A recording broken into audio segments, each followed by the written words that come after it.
Assalamu alaikum wa rahmatullahi wa barakatuhu. Welcome to the channel of Standard Medical Notes. So today let us discuss about the target organ damage caused by the hypertension. It can be acute or chronic target organ damage. Let's begin with the name of Almighty. So remember, as we have discussed in the previous class, hypertension affects the whole vascular system. Whole vascular system. Because it affects the whole vascular system, it affects whole body.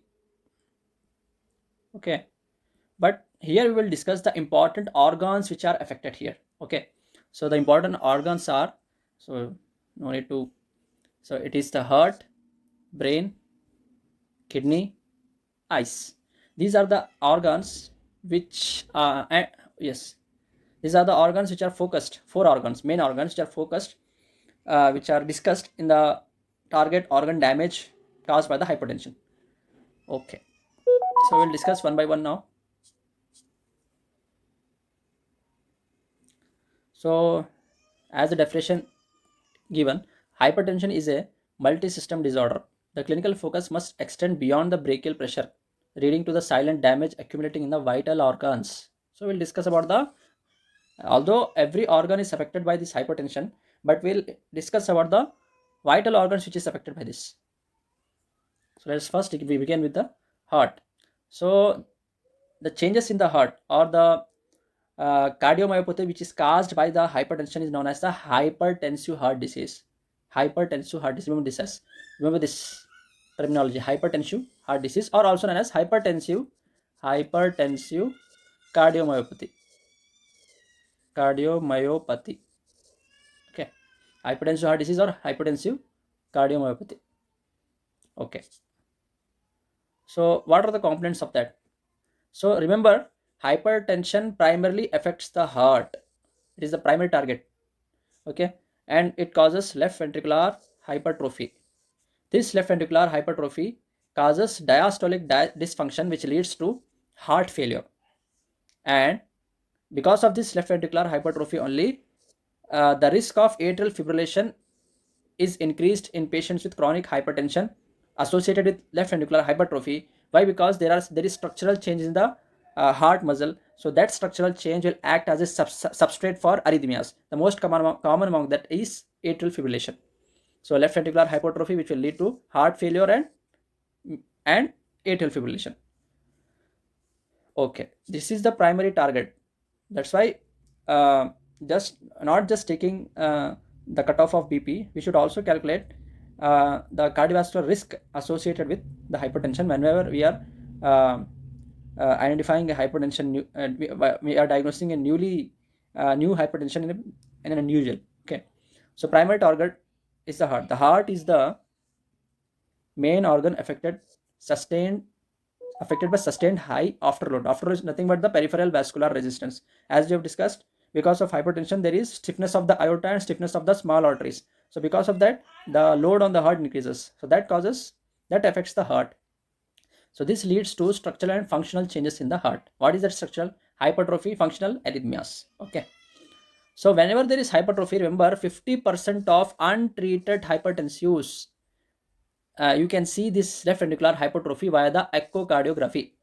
50% of untreated hypertensives, you can diagnose LVH by the echocardiography, whereas only 5 to 10% are detected via ECG. That's why in the class of ECG, this was the first point whenever when the criteria for enlargement of the cardiac chamber was explained. This was the first point, that it is very much sensitive, but it is very much specific but not sensitive. That means if ECG shows it, if it fulfills the Cornell's criteria or Sokolion criteria, then definitely the hypertrophy is present. But if it doesn't fulfill the criteria, then it does not rule out hypertrophy. That's why 5 to 10% of ECGs only can detect this left ventricular hypertrophy caused by this hypertension.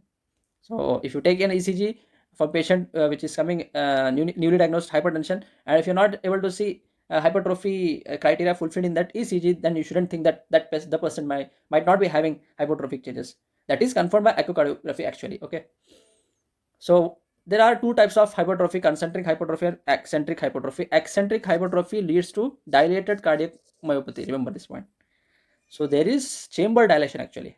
Okay, and concentric hypertrophy leads to hypertrophic cardiomyopathy. And in concentric hypertrophy, the lumen of the ventricles will be reduced, whereas in dilated cardiomyopathy, the lumen is preserved. There are two types of hypertrophy. Pathological, it is very well discussed in pathology. Okay, there is hypertrophy and hyperplasia. So the difference in between concentric hypertrophy and eccentric hypertrophy is, here there is hyperplasia. What is hyperplasia? Increase in the number of cells. And in hypertrophy, here there is increase in the size of the cells, size of the myocardial cells. Okay, so that's the difference. So in hypertension, what kind of hypertrophy you see? You see concentric hypertrophy. So wall thickness is increased. That's why the lumen of the ventricle is reduced. So this is a potent predictor of cardiovascular events. The left ventricular hypertrophy is a potent predictor of cardiovascular events. If it is present, then the chances of having structural and functional abnormalities is very much increased. So that hypertrophy will lead to diastolic dysfunction. So it is an early consequence of left ventricular hypertrophy, LVH. Why? Stiffened ventricle cannot relax properly during the diastole. So when it doesn't relax properly, so the end diastolic volume is reduced. When the end diastolic volume is reduced, the cardiac output is reduced. So that's why it will lead to heart failure with preserved ejection fraction. The ejection fraction will be more than 50%. Okay, but still the patient will complain of breathlessness because of the back pressure. What is the back pressure? There will be pulmonary hypertension. Pulmonary hypertension leading to pulmonary edema. Okay, so because of that, even though the ejection fraction is more than 50%, because of this back pressure leading to pulmonary hypertension, the patients will develop symptoms of heart failure, especially in the elderly and female patients. Remember this point. So LVH will lead to diastolic heart failure. What kind of heart failure? Preserved ejection fraction, commonly in elderly and female patients. Atrial fibrillation. So hypertension is the most common condition associated with atrial fibrillation. Structural remodeling and left atrial enlargement provides substrate for arrhythmia. So whenever there is atrial fibrillation, there is increased risk of thromboembolic stroke in these patients. Okay. So there is a risk of thromboembolic stroke. That means patient having hypertension, how they affect the heart? There will be left ventricular hypertrophy that can lead to infarction events or ischemic events. Okay, and that can also lead to heart failure. That can also lead to functional changes like arrhythmias. That can also lead to stroke events in these patients. Okay, this is the changes in the heart, and this is the primary target of hypertension. Okay, main changes you just remember, it is LVH, then heart failure with preserved ejection fraction, atrial fibrillation, and risk of thromboembolic stroke. Remember these things. Okay. So this is a graph which shows that with increase in the mass of the cardiac mass, left ventricular mass in particular, there is increase in the percentage of cardiovascular events. So that's why left ventricular hypertrophy is an important determinant of cardiovascular events. Okay, that you should remember. This is from Oxford. Okay, so the next organ which we discuss is the brain, important organ. So there is a cerebrovascular and cognitive impact because of hypertension. So number one is stroke risk is increased in patient with hypertension because of vascular changes. Okay, and second thing is vascular dementia because of ischemia. So in stroke, there are two types of stroke: ischemic stroke and hemorrhagic stroke. Okay, so remember two things: stroke risk is increased, and vascular dementia. Dementia is forgetfulness. In easy terms, we can say it as forgetfulness, dementia, and that will lead to further delirium and confabulations, all these things. Okay, so dementia. Hypertension is the most important risk factor for both ischemic and hemorrhagic stroke, major contributor to global morbidity and mortality. Ischemic infarction accounts for 80% of the hypertension strokes. So 80% of the strokes are because of hypertension. Commonly, lacunar infarcts in small perforating arteries. So small arteries are affected. Small arteries which are perforating arteries. So if this is brain, this is the brain. Okay, brain, and this is the artery which is running. these arteries which are supplying inside, these are known as the perforating arteries. So these will cause small infarcts in the brain. Okay, those are known as lacunar infarcts. Lacunar infarcts. Remember this point. So 80% of the hypertension is responsible for 80% of ischemic stroke, and that too commonly lacunar infarcts in small peripheral arteries that will lead to lipohyalinosis, and it can also result from large vessel atherothrombosis. Large vessel thrombosis again because of hypertension. Why there is thrombosis because of hypertension? Because there is endothelial injury because of hypertension. When there is endothelial injury, so your coagulation cascade will activate. Your coagulation cascade will activate. Okay. When there is endothelial injury, your coagulation cascade will activate, and that will obstruct the artery. So that will cause infarction. Okay. Persistent endothelial injury is responsible for atherothrombosis because of hypertension. So this leads to focal neurological deficits and long-term disability. Okay, 80% of ischemic strokes and 10 to 15% of hemorrhagic strokes. Hemorrhagic strokes are because of rupturing of the Charcot Bouchard microaneurysms in deep brain structures. So this hypertension, it doesn't not only cause atherosclerosis, but it also causes this microaneurysm. Aneurysm is nothing but dilatation of the artery. So dilatation of artery is there, but what is the problem with dilatation? The problem with dilatation is this dilated part will become very much thin. This dilated part of the artery will become thin. So whenever there is for some time short-term raise in blood pressure, at some point of time this thin walls will break and bleeding will start in the brain. So that will lead to hemorrhagic stroke. And hemorrhagic stroke has the worst mortality. Okay, it is associated with high mortality and severe neurological impairment. Ischemic strokes have good prognosis, whereas hemorrhagic strokes have very bad prognosis. Okay, so stroke risk is increased. The second is vascular dementia. The patient will they will develop dementia early. So chronic small vessels will lead to subcortical white matter ischemia, that is known as Binswanger's disease. So chronic long-standing hypertension leading to subcortical ischemia, subcortical white matter ischemia, that is known as Binswanger's disease. Chronic small vessel disease causing subcortical white matter ischemia, known as Binswanger's disease, and these are visible as punctate lesions on the MRI.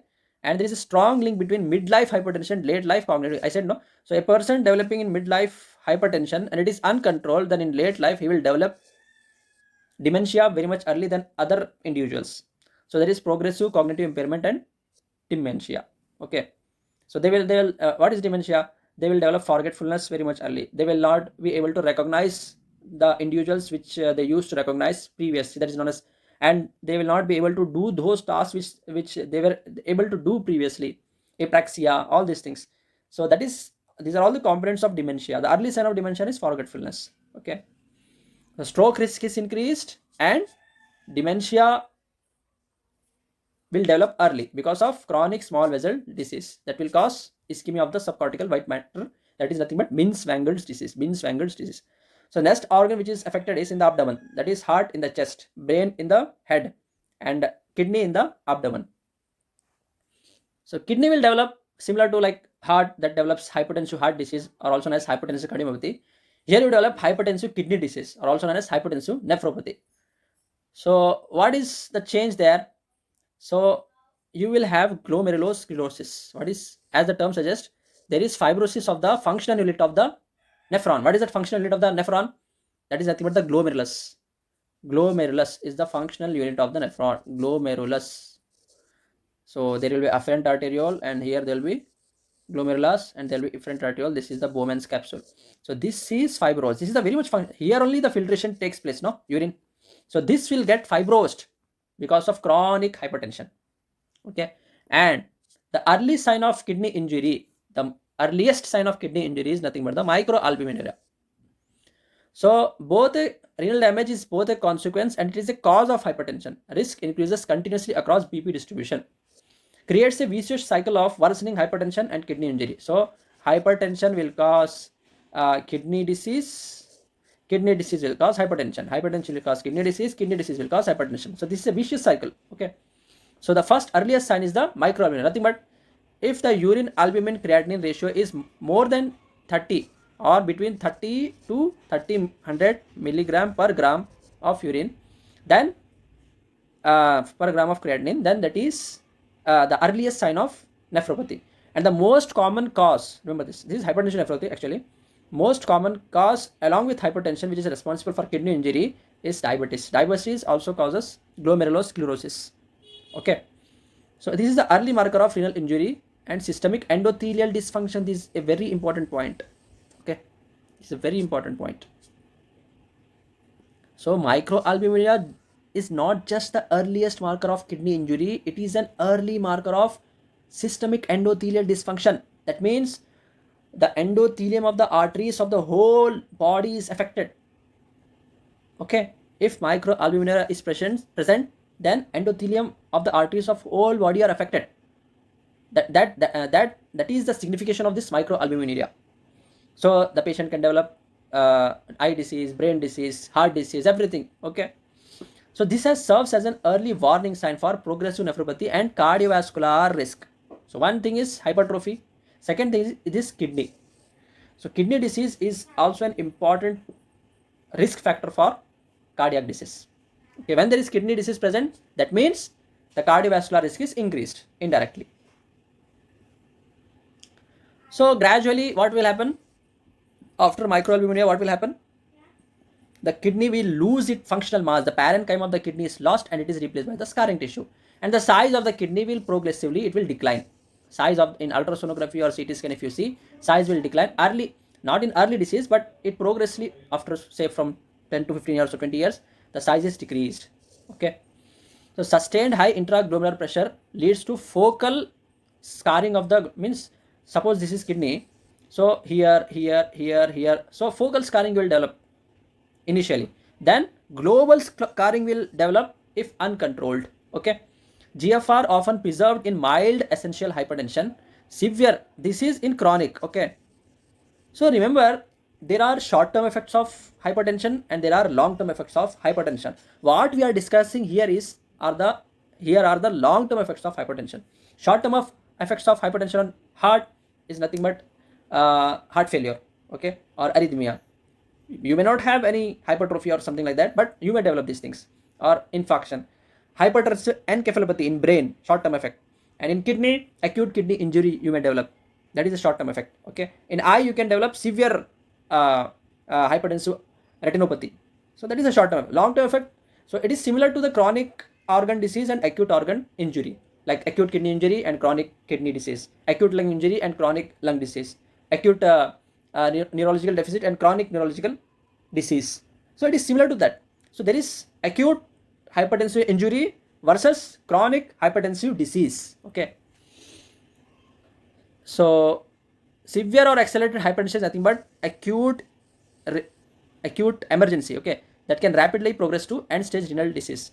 This will lead to irreversible renal failure requiring dialysis or transplantation. So accelerated hypertension, also known as malignant hypertension, is an hypertensive emergency. If it is not treated, the patient will die of this accelerated hypertension in months. In months he will die.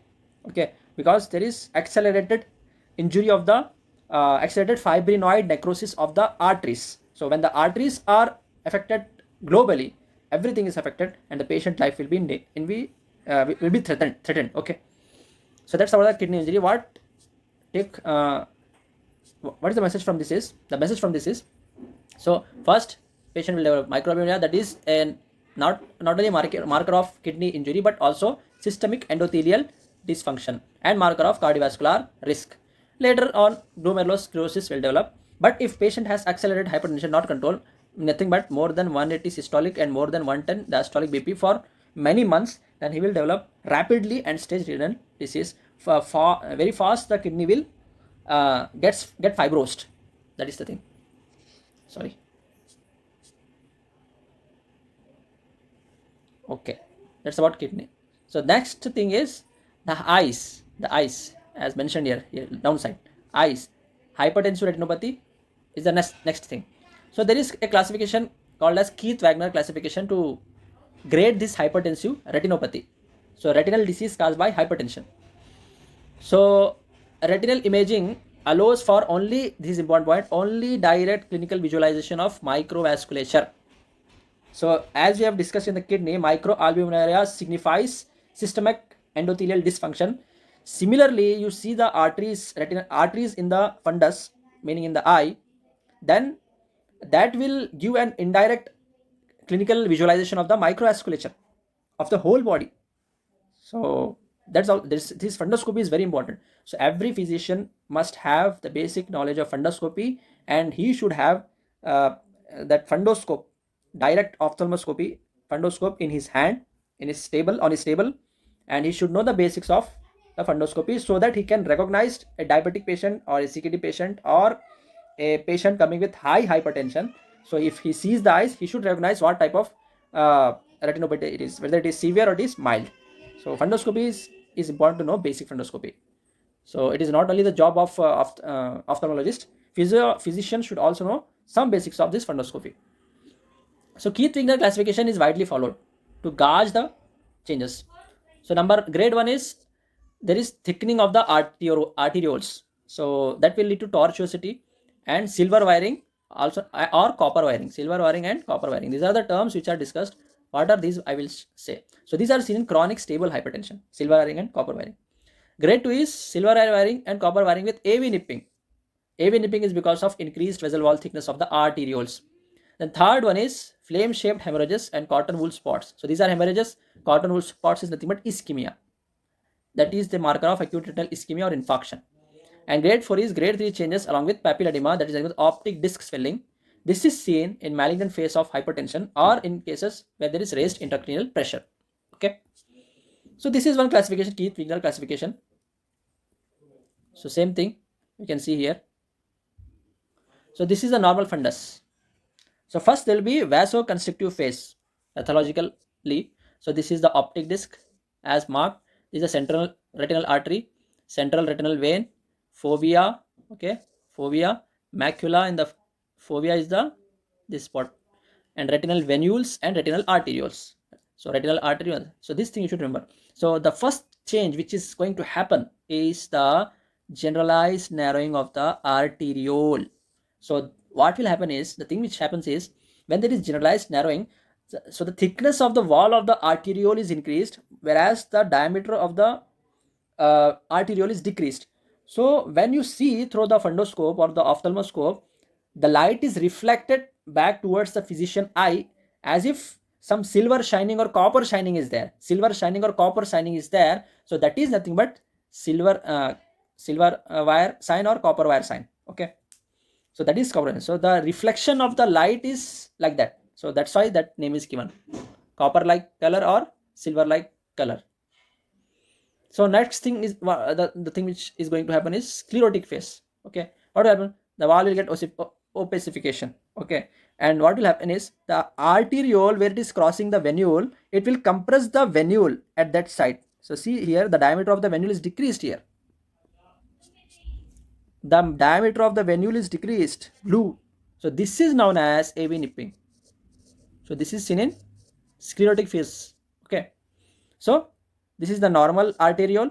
Then there will be generalized narrowing, which is visualized as silver wire sign or copper wire sign. And then there will be focal narrowing. This is focal narrowing is nothing but the AV nipping. AV nipping is nothing but arteriovenous nipping. So wherever the arteriole is crossing the venule, at that side the venule will get compressed. So that sign is AV nipping. So that is the sclerotic phase. Then comes the exudative phase. Exudative phase, as the name indicates, there will be leakage from the arterioles.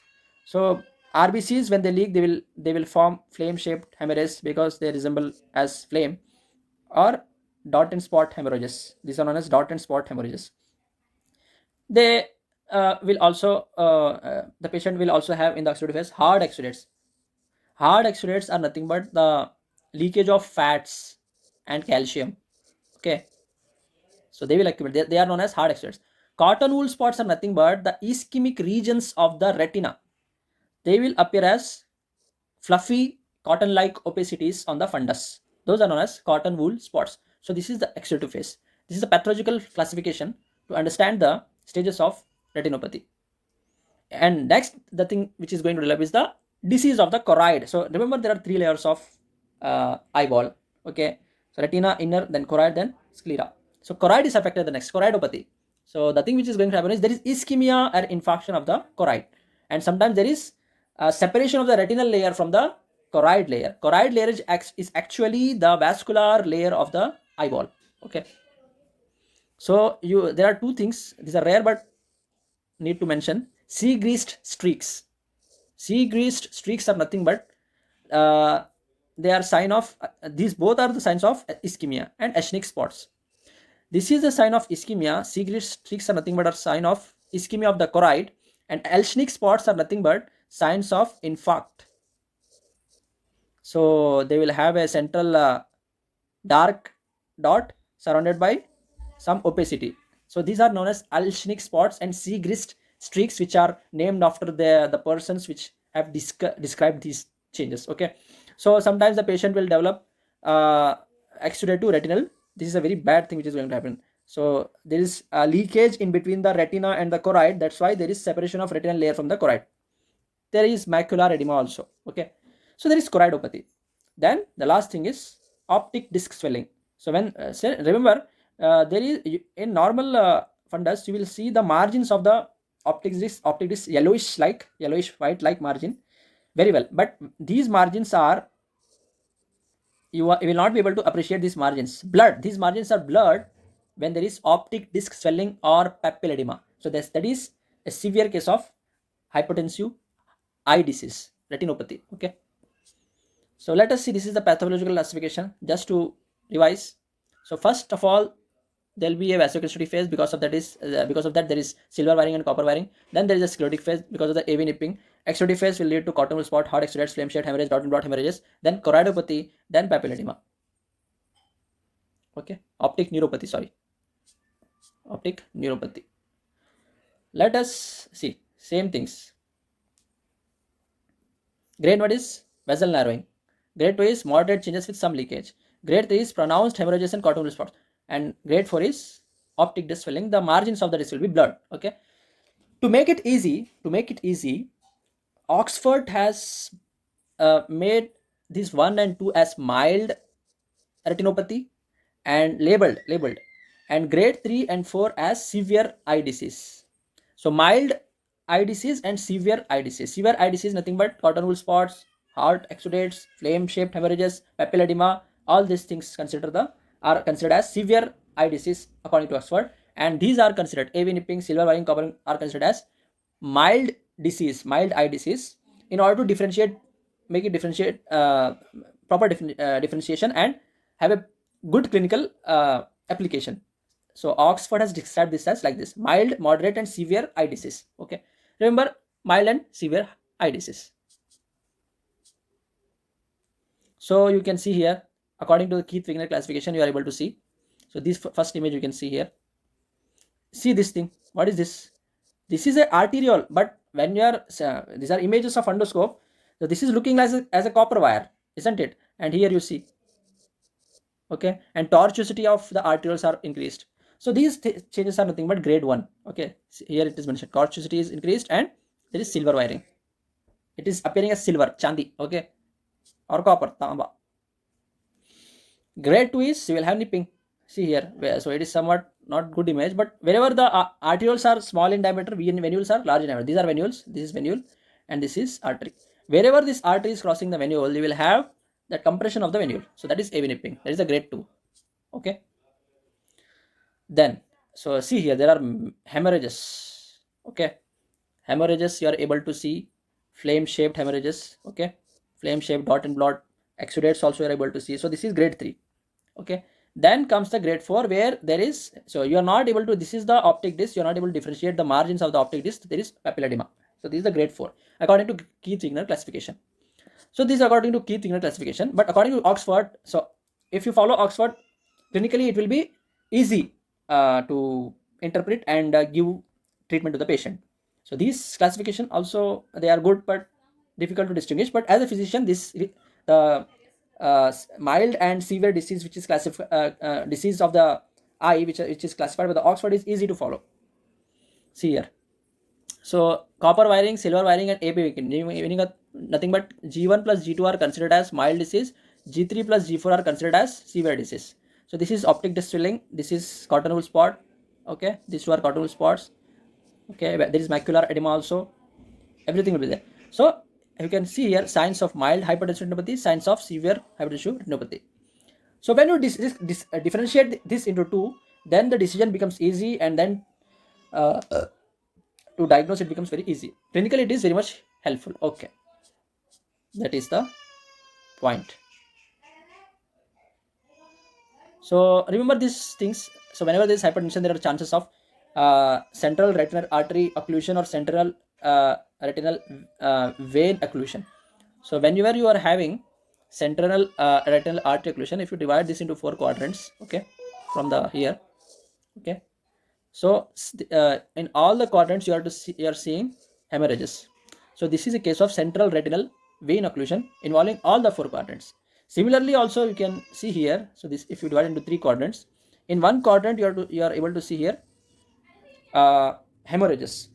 So this is branch retinal vein occlusion involving a single fundal quadrant. So patient coming with sudden blackout, means not blackout, sudden loss of vision of one eye. So you do fundoscopy, you find somewhat like this finding. You should suspect there may be some retinal artery occlusion or venular occlusion, and if you, when you do ophthalmoscopy and if you see these changes, you can diagnose easily. This will be the patient. So patient will have sudden loss of vision. Okay, sudden loss of vision with these things.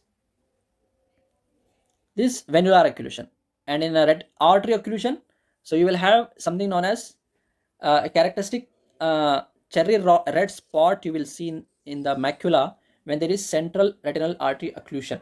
Okay, when there is and whiteness you will see in the whiteness, somewhat grayishness you will see in the fundoscope.